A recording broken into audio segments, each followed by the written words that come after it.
भगवन्त इन्द्रमहिता सिद्धाश्च सिद्धीश्वरा आचार्या जिनशासनोन्नतिकरा पूजा उपाध्यायका श्रीसिद्धान्तसुपाठका मुनिवरा रत्नत्रयाराधका पंचैते परमेष्ठिन प्रतिदिनं कुर्वन्तु ते मंगल. तर काय बघत होतो की शेवटच्या श्लोकामध्ये काय सांगितलं होतं काल. अशा प्रकारे हे मंगलाष्टक स्तोत्र सौभाग्याला देणारं आहे. सौभाग्यरूपी संपदा प्रदाता आहे आणि तीर्थंकरांच्या कल्याणक महोत्सवामध्ये जे मुख्य रूपाने हे सगळं या मंगलाचं वगैरे जे पाठ करतात किंवा काय म्हटलं ऐकतात वाचतात वगैरे, तर त्या सज्जनांच्या द्वारे धर्म अर्थ काम यांनी सहित लक्ष्मीची त्यांना प्राप्ती होते. आणि ती कशी असते तर अविनश्वर अशी निर्वाण लक्ष्मीची प्राप्ती होते. व्यपाय म्हणजे व्यय किंवा काय म्हणायचं नाशरहित असं अविनश्वर अशा मोक्षलक्ष्मीची त्यांना प्राप्ती होते. जे कोणी या मंगलाचं नित्य स्मरण करतात, नित्य त्यांना नमस्कार करतात, नित्य त्याच्याद्वारे स्वतःचं कल्याण इच्छितात, म्हणजे जे स्वतःचं मंगल करतात. म्हणजे हे रोज म्हणलं तर आपला उपयोग चांगला राहतो. एक त्याच्या निमित्तात आपलं मंगल आहे हे सांगायचं आहे. म्हणून ह्याचं रोज पूजन करायच्या आधी हे म्हणतात अनेक जण, म्हणजे एक मंगलाचं स्मरण म्हणून. आणि त्याच्या निमित्तामध्ये परिणामांची विशुद्धी आहे ह्याच्यासाठी. तर आपण बघत होतो की 5 कल्याणकांचं वर्णन सांगितलं होतं मागच्या श्लोकामध्ये. कुठले 5 कल्याणक आहेत? गर्भ, जन्म, तप किंवा दीक्षा आणि केवल ज्ञान कल्याणिक आणि मोक्ष कल्याणिक. हो म्हणा. 5 सांगायचे होते तुम्हाला, मी हो म्हणणार होते. सांगा कुठले 5?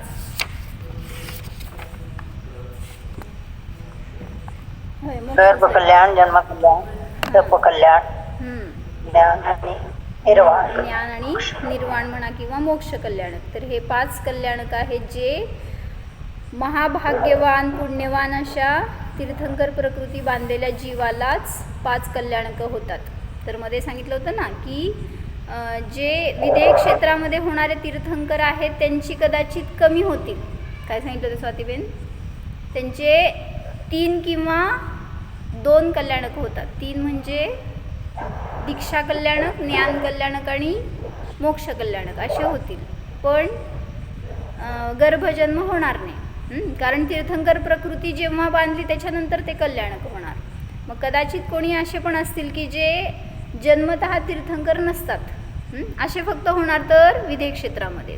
म्हणजे तद्भव मोक्षगामी, जे याच भवात तीर्थंकर पद बांधणार त्याच भवात मोक्षाला जाणार असे रेअर असतात.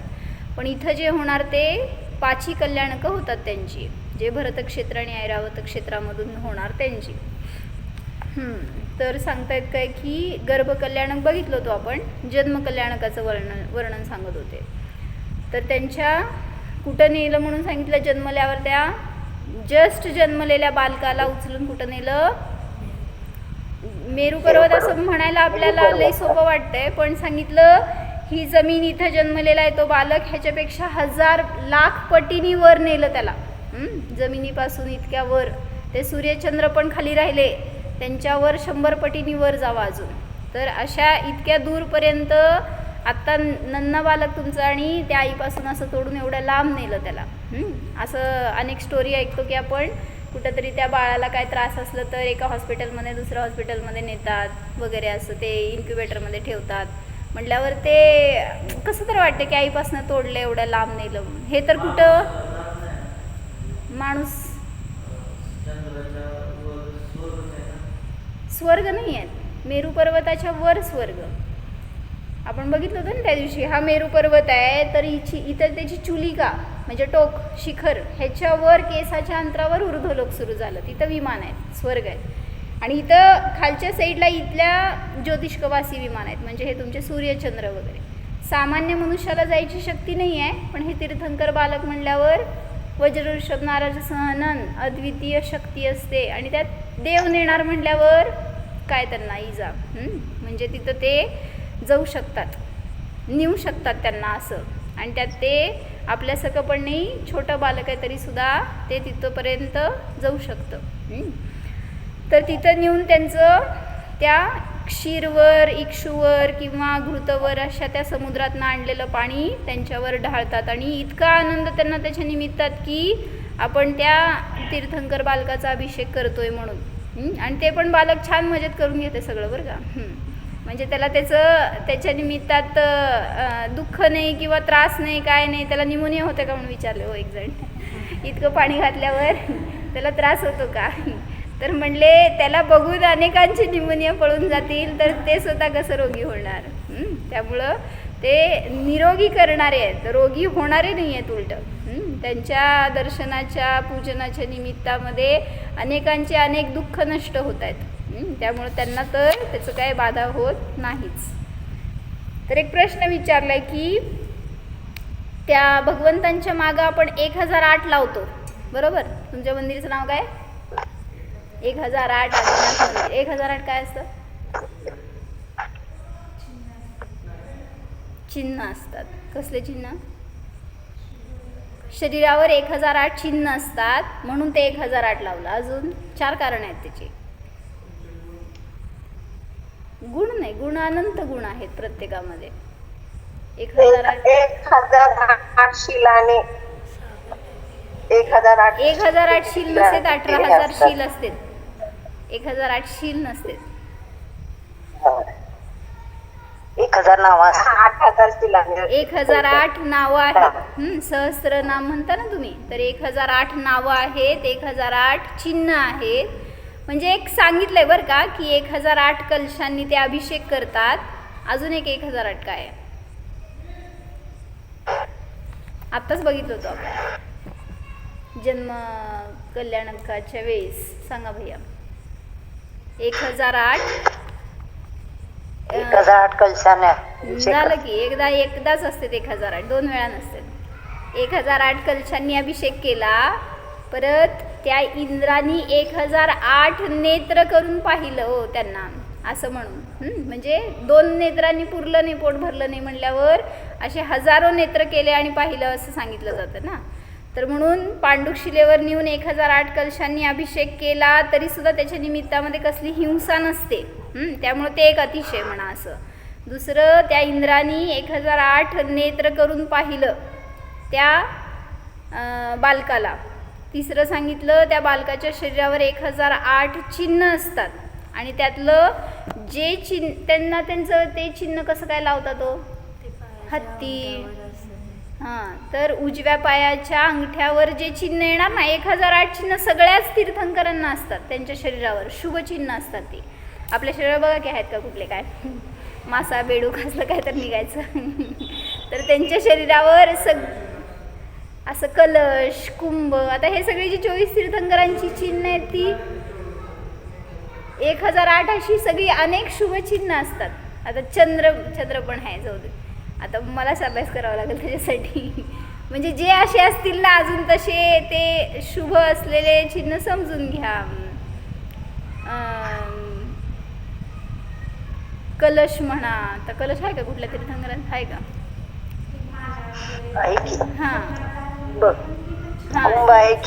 कुंभ आहे बरोबर. असं जे शुभ चिन्ह असतील ती सगळी त्यांच्या शरीरावर असतात. चक्र म्हणा, ते पण चक्र पण आहे, स्वस्तिक पण आहे. म्हणजे 24 तीर्थंकरांची 24 चिन्ह तर आहेतच. अशी एकूण 1008 असतात. तर प्रश्न आहे त्यांना 1008 काढून आणा उद्या कुठले असतात ती चिन्ह. तर ती शुभ चिन्ह असतात म्हणून सुद्धा. आणि त्यातलं पण सांगितलं 900 चिन्ह सामान्य असतात आणि 108 चिन्ह विशेष असतात. हे आम्हाला आत्ता निमित्त ज्ञानाच्या प्रकरणामध्ये आलं होतं. म्हणजे जे अष्टांग महानिमित्त वृद्धी झाली ना त्याच्यामध्ये 108 व्यंजन आणि 900 असतात ते सामान्य असतात. मग त्या व्यंजनावरून सुद्धा काय म्हटलं त्याला, एक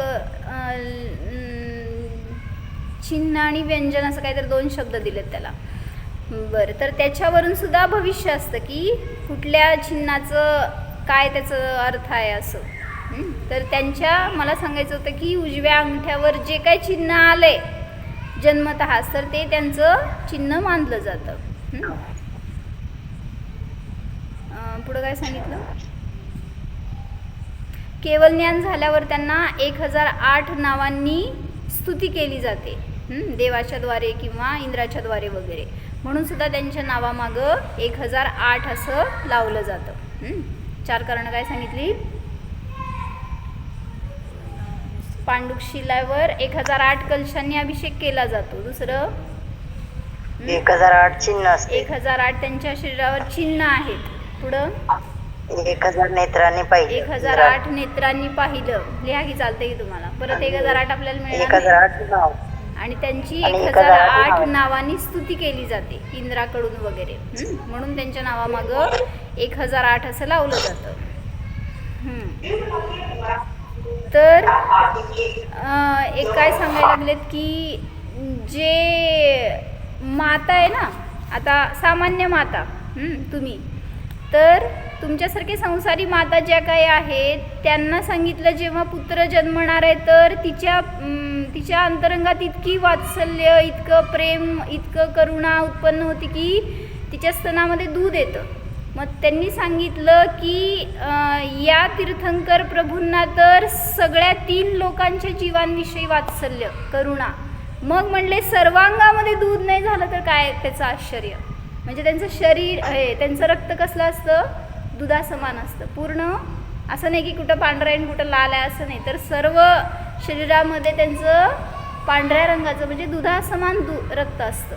मग त्यात काय आश्चर्य की ज्यांच्या अंतरंगामध्ये असं सगळ्यांच्या विषयी उत्कृष्ट करुणा भाव आहे तर त्यांच्या ठिकाणी असे अनेक आश्चर्य घडून येतात, दिसून येतात. जे तुम्ही अतिशय म्हणता ना, 34 अतिशय वगैरे, तर असे अतिशय अशा पुण्यशाली, अशा करुणामय अशा जीवाच्या ठिकाणीच दिसून येतात. तर त्यांच्या जीवनामध्ये अनेक असे वेगवेगळे चमत्कार, म्हणजे दुधासमान रक्त असतं, परत त्यांच्या शरीरावर शुभलक्षणच असतात, सुंदर शरीर असतं, सुगंधित असतं, वज्रवृषभ नाराचं सहनन असतं, अशा अनेक शरीराची विशेषता तर आहेतच. पण त्याच्यापेक्षा अधिक सांगितलं आत्म्याची सुंदरता अधिक असते, त्यांच्या परिणामांची सुंदरता अधिक असते. का बरं? कारण कोणाविषयी सुद्धा भेदभाव नाही आहे परिणामामध्ये. सगळ्यांच्या विषयी असं समता भाव म्हणा किंवा एक वात्सल्य म्हणा, आणि त्या आत्म्याची महिमा त्यांना जी काही प्रगट झाली स्वतःच्या, त्याच्या निमित्तात बहिरंगामध्ये सुंदरता असते. म्हणून तुम्ही ह्याच्यात म्हणता ना काय चेहरा असतो ना, आता भगवंतांचं जे मुख आहे ते सुंदर असतं असं तुम्ही म्हणताय. त्यांची प्रतिमा, त्यांचं रूप सुंदर का बरं? तर सांगितलं जातं की जसं हृदयामध्ये परिणाम आहेत तसे चेहऱ्यावर उमटत असतात.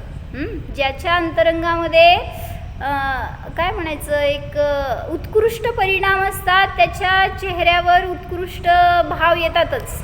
त्यामुळं तो जीव भलेही रूपवान नसेल पण सुंदर असतो.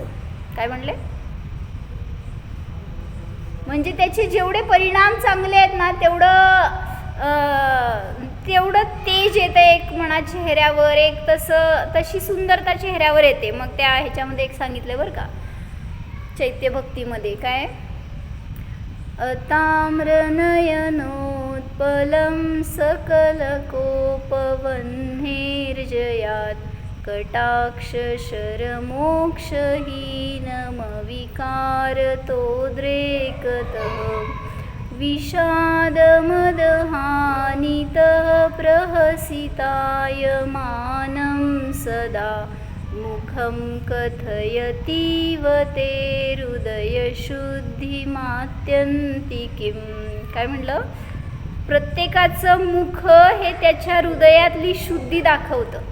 एवढं छान सांगितलं ना. आणि ते सगळ्या भगवंतांच्या बाबतीमध्ये असंच आहे. त्यांच्या मुखावरून त्यांची अंतरंग शुद्धी, त्यांचे पवित्र परिणाम, त्यांची एक परिणामातली सुंदरता दिसून येते. म्हणून भगवान सगळे सुंदर असतात. कुठल्याही भगवंतांना असं कुरूप शरीर मिळालं नंतर ते चांगलं झालं असं नाही आहे. कारण त्यांची अशी काय म्हणायचं, त्यांच्या भावामध्येच तशी शुद्धी आहे त्यामुळं. तर त्या आत्म्याची महिमा त्यांना कळाल्यामुळं अशी सगळी बाहेरून सुद्धा महिमा प्रगट होते. तसे अतिशय तसे चमत्कार दिसून येतात. आपण अभिषेक पाठ मध्ये पण म्हणत नाही का, परिणामों की स्वच्छता के निमित्त नवी. बरोबर. परिणामों की स्वच्छता के निमित्त जिनबीम, काय पुढं, इसीलिए मैं निरखता इनमें निज प्रतिबिंब, पंच प्रभु के चरण में वंदन करू त्रिकाल. पण ते कसं आलं, फक्त परिणामांच्या विशुद्धीसाठी असं आलं. असं कुठं आलं की त्याच्या निमित्तात सुंदरता प्राप्त होते, असं आलंय कुठंतरी. एक मला लक्षात येईना आता, कुठल्या तरी पूजेत किंवा ह्याच्यात आलंय का, भजनात वगैरे कशात तरी आलेलं आहे. ठीक आहे. तर काय सांगत होते, जेव्हा ते त्या बालकाला घेऊन येतात, कुठं, इंद्र आला ना बाहेर त्या कक्षामध्ये, इंद्राणी आली आणि त्या इंद्राकडं दिलं तिने त्या बालकाला. तर त्यावेळेस सांगितलं की ते बालक डोळे उघडून बघत असते बरं का, पण ते इंद्र त्याला बघतोय तर ते त्या इंद्राला बघत नाही, असं सांगितलं. ते बघते, बाकीचं सगळं बघेल की, पण त्याचं सगळं दृष्टी कुठं आहे, आतमध्ये आहे. म्हणजे त्याला असं बाहेर काय बघण्याचं पण इंटरेस्ट नाही, हे पण सांगायला. एवढं लहान आहे तरी सुद्धा त्याची दृष्टी अंतरंगामध्येच, कारण सांगितलं 9 महिने सुद्धा ते स्वभावाचंच वेदन करत होतं. त्यामुळं बाहेर इवन ते त्या इंद्राला पण सांगतंय, असं तिथं घटवलंय बरं का, की जेव्हा ते इंद्र त्याच्याकडे टक लावून बघतंय ना, तर ते सांगतंय बाळ त्या इंद्राला, मला काय पाहतोयस तू, स्वतःला पहा. माझ्यामध्ये नाही, तुझ्यामध्ये सुंदरता आहे, तुझ्यामध्येच ते सगळे गुण आहेत.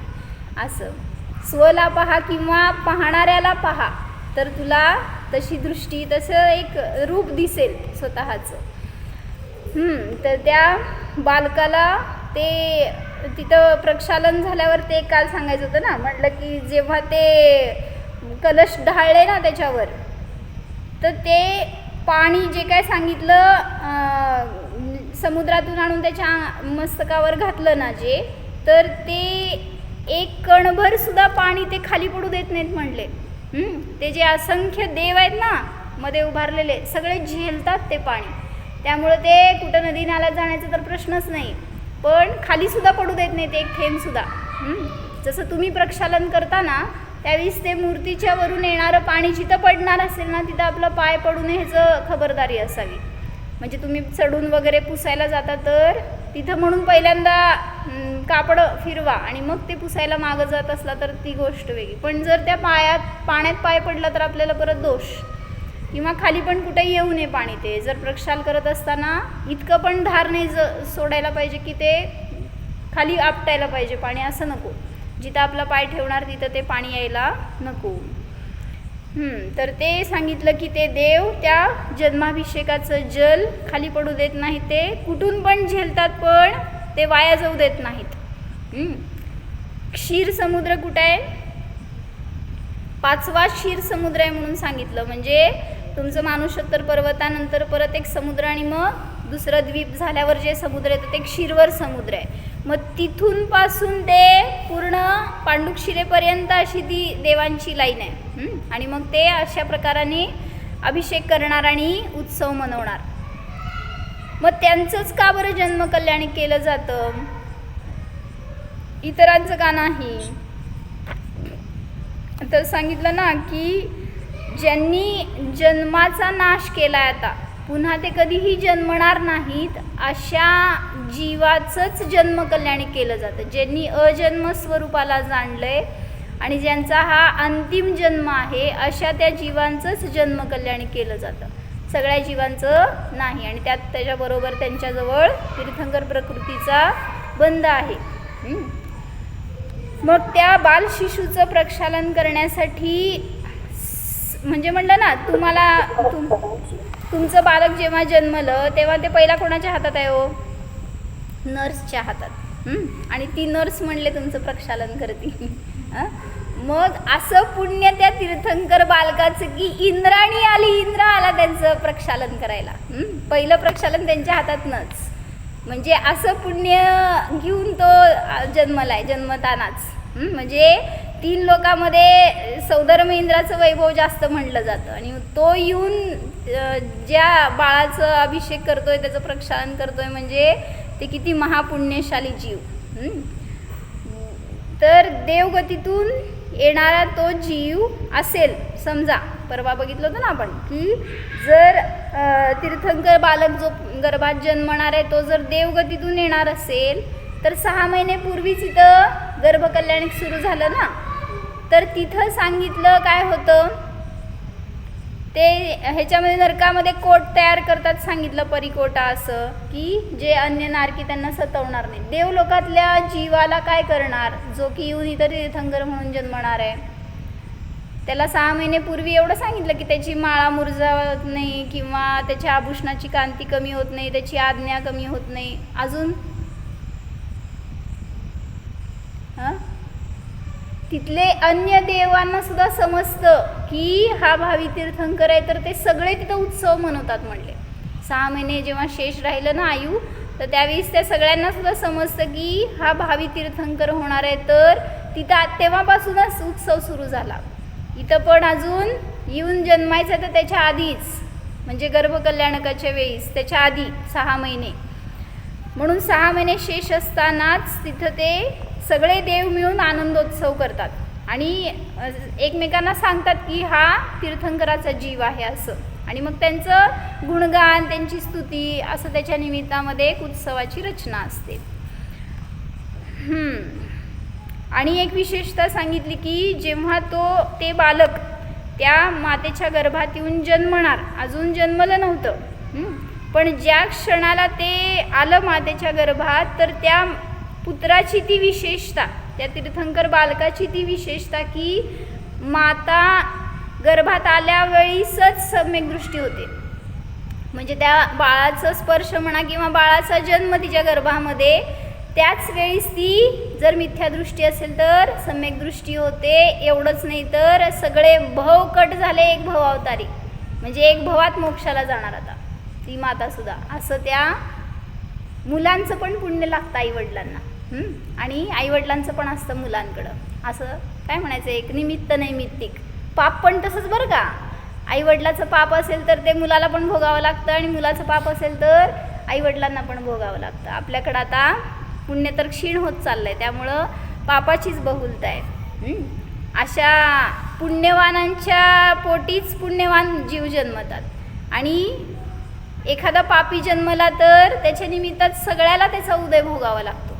कारण मागं सांगितलं होतं ना की एका घरामध्ये जे काय आय असते ना तुमची तर ती सगळ्यांचं पुण्य कॅल्क्युलेट करून येते. घरात आई वडील मुलं मुलगी काय असतील कोण सगळ्यांचं मिळून जे काय पुण्य असेल ना तेवढी आय असते घरात. आणि त्यात एखादा पापी असेल ना तर ते पण कॅल्क्युलेट होतं आणि मग तेवढा लॉस आहे म्हणा असं. आणि मग सगळेच पापी असतील तर असं म्हणजे आपण इतरांना दोष द्यायला जातो ना तर तिथं माझं पाप आहे हे बघायचं. म्हणजे आपल्या पापाच्या निमित्तामध्ये कदाचित त्यांना आय होत नाही किंवा त्यांच्या पापाच्या निमित्तात आपल्याला सुख होत नाही असं पण असू शकतं. म्हणजे सगळं ओव्हरऑल शेवटी एकत्र का जन्मलाय तुम्ही हे फेडायसाठीच. म्हणून म्हणलं की आपले परिणाम आपण तपासायला पाहिजे. त्या तीर्थंकरांचं ते पुण्य म्हणून त्यांना असं कुळ मिळालं, उत्कृष्ट कुळ आहे, उच्च गोत्र आहे आणि अशी सगळी सामग्री आहे, मुबलकता आहे. त्यामुळं तिथं ते पुण्यामध्ये किंवा सुखामध्ये आयुष्य घालवतात. काय म्हणायचं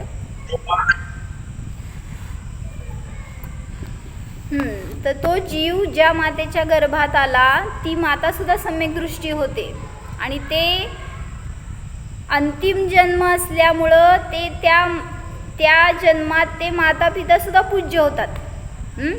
माता पितानी काय पराक्रम केलं नाही पण तरीसुद्धा त्यांना पूज्यता कशी आली याच्या निमित्तामध्ये. तुम्ही म्हणता ना नाभिराय आणि मरुदेवी कोणाचे माता पिता असतील कोणाचे तर वर बसलेत ना ते आदिनाथांचे माता पिता म्हणजे कोण नाभिराय आणि मरुदेवी. त्यांना सुद्धा पूज्यता प्राप्त झाली. किंवा महावीरांच्या आईवडिलांचं नाव काय त्रिशला आणि सिद्धार्थ. त्रिशला आणि त्रिशला माता. बरोबर, सिद्धार्थ. सिद्धार्थ. सांगा बघू 24 तीर्थंकरांचे माता पिता. लगे फटाफटा उत्तर द्यायला. तर ते सगळे पूज्यतेला प्राप्त झाले जेव्हा ते त्या तीर्थंकर बालकाचे माता पिता झाले. का? कारण तो त्यांचा अंतिम जन्म होता. त्याच्या पुढं त्यांनी कोणालाही माता पिता बनवलं नाही. मग जर असं त्या बालकाचं गर्भात आल्यामुळं म्हणा किंवा एक निमित्त रूपाने त्या मातापित्यांना पूज्यता प्राप्त झाली किंवा ते श्रेष्ठ ठरले, तसं म्हणलं सम्यक दर्शन आपल्यामध्ये उत्पन्न झालं तर आपल्याला आपल्या त्रिकाली आत्म्याला का पूज्यता प्राप्त होणार नाही किंवा आपण का श्रेष्ठतेला प्राप्त होणार नाही. म्हणून म्हणतात की आपल्याला सुद्धा स्वतःला सम्यक दर्शनाचं महत्त्व कळायला पाहिजे किंवा आपल्याला आपल्या आत्म्याचं महत्त्व कळायला पाहिजे. त्याच्या निमित्तामध्ये आपण अशा पदवीला सहज प्राप्त होतो. ती पदवी प्राप्त व्हावी म्हणून नव्हे तर ती सहजतेने आपल्याला उपलब्ध होते. म्हणजे बाहेर कुठलं पराक्रम करावं लागणार नाही, त्याच्यासाठी सहजतेने ती दशा प्रगट होते. म्हणून समयसारमध्ये पण एक 26-27 वगैरे गाथा सांगितल्यात. त्याच्यामध्ये प्रश्न विचारला आहे की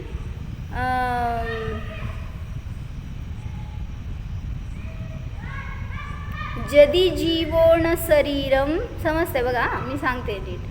जदी म्हणजे यदी, जर जदी जीवो न शरीरम, जर जीव शरीर नाही, तिथय रायरीय संथुदी चेव, तीर्थंकरांची आचार्यांची वगैरे भक्ती, तिथय रायरीय संथुदी चेव सव्वावी हवदी मिच्छा, सर्व मिथ्या होऊन जाईल जर शरीर म्हणजे जीव नाही तर. जदी जीवो न शरीरम तिथय रायरीय संथुदी चेव सव्वावी हवदी मिच्छा तेण द्वादा हवदी देहो, म्हणून आत्म्याला देह म्हणा, असं शंका करायची शंका आहे. आता ते वर बसलेले कोण आहेत? जीव आहेत का देह आहेत? भैया प्रश्न. एक जण जीव म्हणायचं, एक जण देह म्हणायचं, संपलं. जीव आहेत का देह आहेत? जीव आहे म्हणलं तरी प्रश्न आहे आणि देह म्हणलं तरी प्रश्न आहे, असं आहे. आता मग त्या कुठून बघताय तुम्ही? तेच विचारतोय की होय.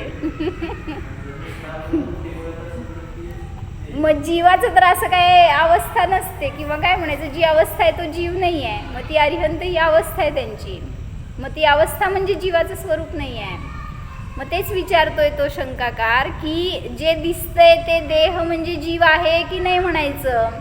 जर नाही म्हणला तर मग स्तुती का करायची त्यांची? सव्वावी हवदी मिच्छा, सगळं मग खोटं होऊन जाईल. म्हणून तुम्ही देहाला जीव म्हणा त्यांच्या, असं शंका करायची शंका आहे. मग त्याला आचार्यांनी उत्तर दिलं, व्यवहारणो भासदी, व्यवहारनयाने असं भासित होतं. जीवो देहोय हवदी खलु एको, जीव आणि देह एक भासित होतं व्यवहाराने. नदु निश्चयस जीवो, सांगा, निश्चयाने नाही. काय नाही? जीवो देहोय हवदी एकठ्ठो, कधीही जीव आणि देह एकत्र होत नाही निश्चयाने. समजलं? व्यवहारेण दुभासदी जीवो देहोय हवदी खलु एको, नदु निश्चयस जीवो देहोय कदावी एकठ्ठो, कधी सुद्धा निश्चयाने जीव आणि देह एकत्र होत नाही, एकमेक होत नाही. मग करायची की नाही भक्ती भगवंतांची? मग त्यांनी परत पुढं 2-3 श्लोकामध्ये तेच, गाथेंमध्ये तेच सांगितलं की केवली भगवंतांच्या शरीराची स्तुती नाही करायची आहे, त्यांच्या गुणांची स्तुती करायची आहे. त्यांनी ज्या पदाला प्राप्त केलं त्याची स्तुती करायची आहे. शरीराची स्तुती म्हणजे भगवंतांची स्तुती नाही. उपचाराने म्हणलं जाईल त्यांची स्तुती. जसं उदाहरण दिलं त्यांनी की एखादा राजा आहे आणि तो ज्या नगरात राहतो तर त्या नगराचं कोणी वर्णन केलं, इतकं सुंदर नगर आहे, इतकं सगळं सुखसोयी आहेत, काय म्हणायचं, स्मार्ट सिटी केली आहे वगैरे असं काय, तर ते वर्णन केलं जेव्हा त्या नगराचं, तर त्या नगराच्या वर्णनामध्ये त्या राजाचं वर्णन, राजाला वाटतं ना माझं नगर, त्या राजाचं वर्णन होऊन गेलं. म्हणजे राजा बेस्ट आहे असं सिद्ध होतं. जसं मोदी बेस्ट का हो नाही, कोण कोण विरोधक आहेत बरं का इथं आमच्याकडं. म्हणजे ते त्याला का बरं बेस्ट म्हणलं, कारण त्याचं एक त्याचं जे क्षेत्र आहे ते सुंदर म्हणून तो सुंदर. मग तसं म्हणलं गेलं की शरीराला सुद्धा आरोपित म्हणलं गेलं त्या तीर्थंकरांच्या शरीराला की ते सुद्धा पूज्य आहेत. पण शरीराची स्तुती नाही करायची आहे तर गुणांची स्तुती आहे भगवंतांच्या. म्हणून म्हणतायत की असं रूप किंवा असं पद प्राप्त करण्यासाठी त्यांनी साधना केली नाही आहे, तर ती साधना त्यांनी स्वतःच्या आत्म्याच्या प्राप्तीसाठी केली आणि त्याच्या निमित्तात हे सगळं त्यांना बहिरंगामध्ये सहजतेने प्राप्त झालं. म्हणून आपल्याला असं प्राप्त व्हावं म्हणून धर्म नाही करायचं आहे, तर आपण जे काय करतोय ती निरपेक्ष बुद्धीने करणार तर त्याचं फळ सहजतेने प्राप्त होतं. जसं ते देव किंवा इंद्र भक्ती करत असताना नृत्यगान करतात असं सांगितलं जातं ना. तर मग एकाने विचारलं असंच की मग नाचलं तर चालतं का, देवाच्या समोर नाचलं तर चालतं का, किंवा असं काय कार्यक्रमामध्ये वगैरे नाचला होता का इथं तुम्ही लोक जेव्हा पंचकल्याणक झालं किंवा काय ते तुमचं सिद्धचक्र विधान झालं, नाचले होते लय जण असं मी ऐकले होते. हो ना, माहीत नाही, सगळे सज्जन आहेत. तर तिथं म्हणले की तुम्ही लोक व्हिडिओ शूटिंगसाठी नाचता नाही तर फोटोग्राफीसाठी नाचता म्हणले. पण तो इंद्र नाचतो ना, भक्ती असते त्याची अंतरंगातून आणि त्या भक्तीमध्ये आंधळा होऊन जे काय करेल ना ते सगळं क्षम्य आहे असं. मग त्यात आपण जे करतोय ना त्यात किती भक्ती असते ते पण तुम्ही लोक असंच बघणार सेल्फी काढून किती भक्ती आहे आपल्यामध्ये. म्हणजे तिथं त्याच्याशी तुलनाच नाही आहे. जसं म्हणलं होतं ना मागं ते ह्याचे MP कडचे वगैरे लोक जेव्हा पूजन करतात त्यावेळेस असं दंग होऊन मस्तपैकी पूजन असतं त्यांचं. कोणाचं कोण बघतंय करतंय काय म्हणाल तसलं काय नसतं. नुसतं आमच्या आईला म्हणलं मी की पूजा करताना असं करा जरा, हे भगवान तुम्ही महान, कुठं हात सुद्धा उचलायला तयार नाहीत कोण. म्हणलं जरा त्यांच्याशी जोडले जातो आपण जेव्हा म्हणतो त्यावेळेस, तर ते नाहीतर शब्द तर असे ते म्हणलेले आपल्याला सुद्धा कळत नाहीत, कधी म्हणले आणि संपले ते पण आपण त्याच्याशी जोडले गेलेले नसतो. पण परिणाम म्हणा बघू, परिणामों की स्वच्छता म्हणा की असं म्हणा की जरा हात उचलून असं जरा असं त्यांच्याशी तुमचा व्हिडिओ ऑफ आहे, मी आपलं तुम्हाला ते शब्द म्हणायला सांगिना, त्याच्यात ते जे भक्ती करतात ना ते सांगायचंय मला. म्हणजे ते असं एक नाचत बिचत करतात ना, तुम्हाला ते नाच दिसतोय पण त्याची भक्ती दिसत नाही आहे. मग तसं आपले जेव्हा परिणाम त्याशी जोडले जाणार ना, तुमचे हात पाय सहज हलायला लागते तिथं, आणि मग ते इतरांना दाखवण्यासाठी असतं, ते नाच सांगायचं नाही आहे. तर जे भक्तीमध्ये होणार ते एक आनंद आपल्याला आलेला असतो, त्यामुळं ते बहिरंगामध्ये व्यक्त होतं. मग अशी भक्ती आपल्यातून जर सहज प्रगट झाली तर त्याच्या निमित्तामध्ये सातिशय पुण्याचा बंध असतो, आणि मग तुम्हाला कुठल्या प्रकारची तिथं बहिरंगामध्ये प्रतिकूलता राहणार नाही, संकट राहणार नाही. जेव्हा आपण त्या भगवंतांशी जोडले गेलो तर त्याच्यापेक्षा दुसरं महापुण्याचं कार्य काही नाही. म्हणून पहिला बहिरंगामध्ये त्या भगवंतांशी आणि अंतरंगामध्ये स्वतःच्या आत्मभगवानाशी जोडले जावा तर तीच खरी भक्ती आहे. हो.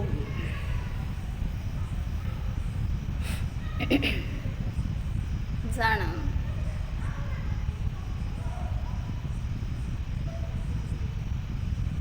हा मी केवल ज्ञान स्वरूपी, केवल दर्शन स्वरूपी, अनंत सुख स्वरूपी जीव आहे. शरीरापासून सर्वथा भिन्नच आहे.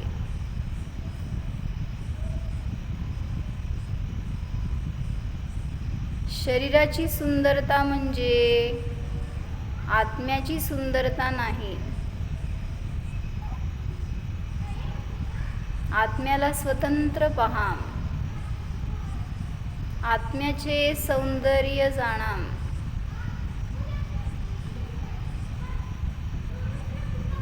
स्वस्वरूपात राहणे हीच खरी सुंदरता आहे.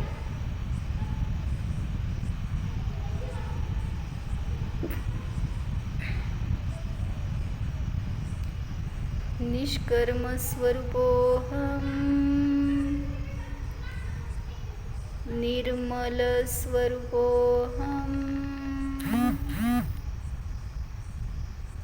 जीवोऽहम्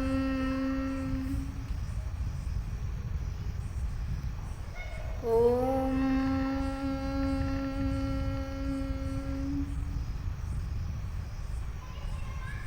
विसर्जन.